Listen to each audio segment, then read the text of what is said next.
Assalamualaikum warahmatullahi wabarakatuh. Perkenalkan, nama saya Lulu Maulida. Saya Ratu Ripda. Saya Wali Anjani. Saya Nadia Pija Maharani. Kami di sini akan mempresentasikan tentang G30S PKI.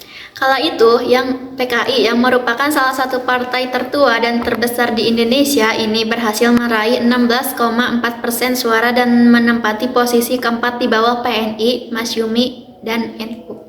Lalu seperti apa latar belakang terjadinya peristiwa ini? G30S PKI dilatar belakangi oleh dominasi ideologi nasionalisme, agama, dan komunisme yang berlangsung sejak era demokrasi terpimpin diterapkan, yakni tahun 1959 sampai 1965 di bawah kekuasaan Presiden Soekarno. Hal lain yang menyebabkan memacunya gerakan ini adalah ketidakharmonisan hubungan negara, TNI, dan PKI. Pertentangan kemudian muncul di antara keduanya. Selain itu, desa dan dusun kesehatan Presiden Soekarno juga turut menjadi latar belakang pemberontakan G30S PKI. G30S PKI terjadi pada 30 September pada malam hingga dini hari dan masuk ke Oktober 1965.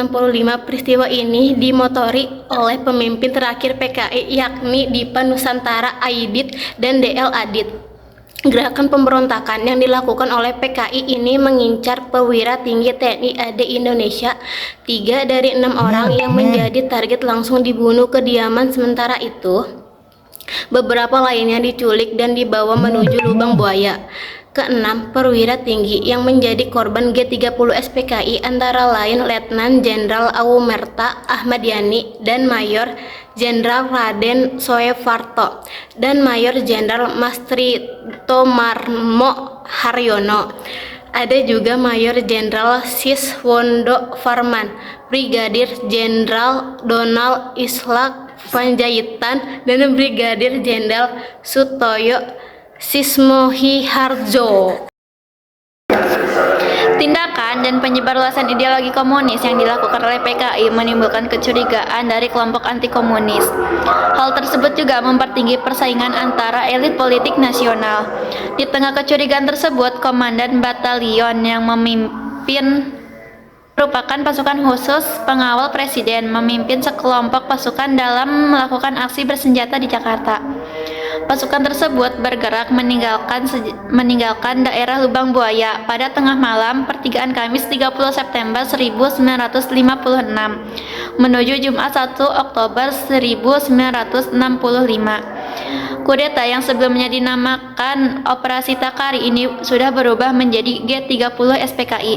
Mereka menculik dan membunuh para petinggi Angkatan Darat. Selain 6 jenderal yang gugur, salah satu jenderal yang berhasil selamat dari serangan adalah A.H. Nasution yang mempunyai putri bernama Ada Irma Suryani Nasionan yang tidak dapat diselamatkan.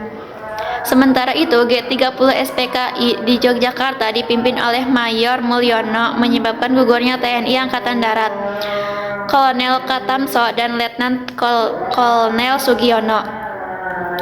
Kolonel Katamso adalah Komandan Korem 072 Yogyakarta, sedangkan Letnan Kolonel Sugiono adalah Kepala Staf Korem.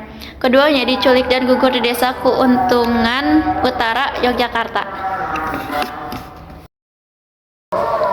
Tujuan utama G30S PKI adalah menggulingkan pemerintahan era Soekarno dan mengganti ideologi negara Indonesia menjadi komunisme. PKI sendiri disebut memiliki lebih dari 3 juta anggota dan membuatnya menjadi partai terbesar ketiga di dunia setelah RRC dan Soviet.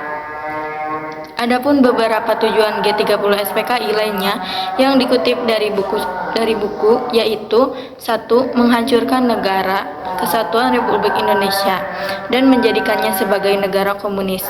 2. Untuk menyingkirkan TNI Angkatan Darat dan merebut kekuasaan pemerintahan. Yang ketiga, untuk mewujudkan cita-cita PKI yaitu menjadikan ideologi komunis dalam membentuk sistem pemerintahan yang digunakan sebagai alat untuk mewujudkan masyarakat komunis. Yang keempat, mengganti ideologi Pancasila menjadi ideologi komunis. Kudeta yang dilakukan kepada Presiden Soekarno tak lepas dari rangkaian kegiatan komunis internasional. Itulah latar sejarah kenapa G30 PKI bisa terjadi. Terus